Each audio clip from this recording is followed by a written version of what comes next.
Hi, this is Paul Hoyt. Welcome back to our program on the 5 choices of winning CEOs. In part 1, we talked about the choice to know the business, and in part 2, we're going to talk about the choice to know your job.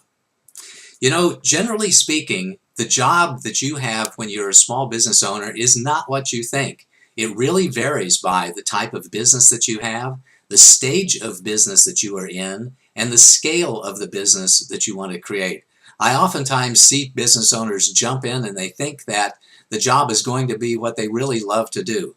Coaches think that the business of being a coach will be all about coaching. Consultants think that the business of being a business consultant is all about being a great consultant. The same goes with painters and roofers and doctors and almost anybody that jumps in to starting a small business. The reason they want to do it is because they are really good at doing some things and they want to have a business so they can do what they want to do all the time. What they think that they're going to be able to do is do what they love to do, 60, 70, 80% of the time, and that other stuff is just going to be 10 or 20 or 30% of the time.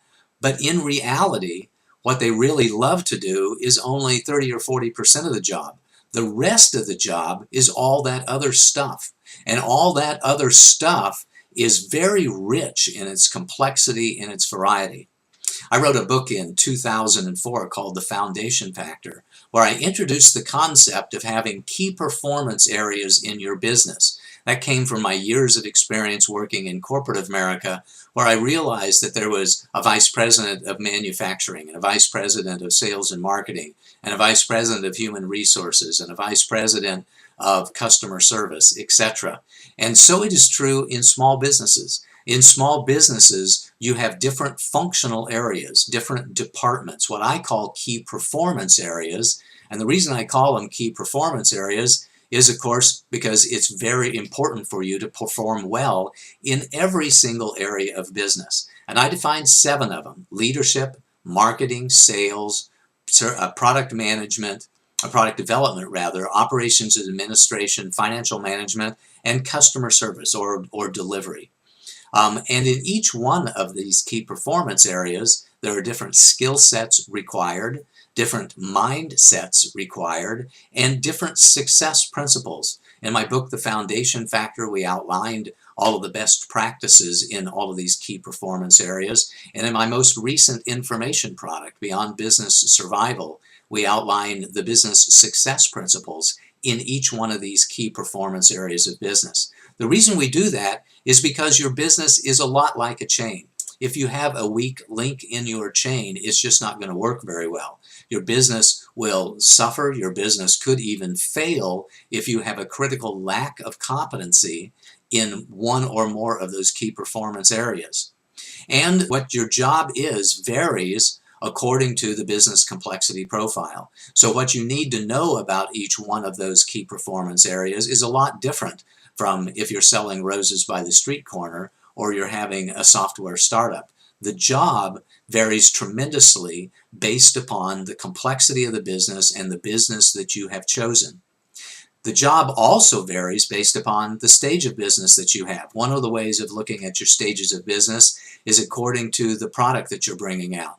When you're bringing a product or service to the market, it goes through different stages, like the concept stage and then the prototype stage.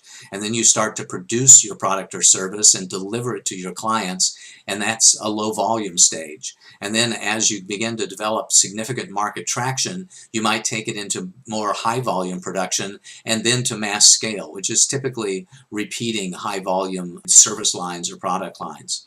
Another way of looking at your stage of business is according to the revenues. So you can have pre-revenues, early revenues, or you may be in a stable growth stage of business, or in a rapid growth stage of business, or in a turnaround stage of business. I hope you don't ever get there.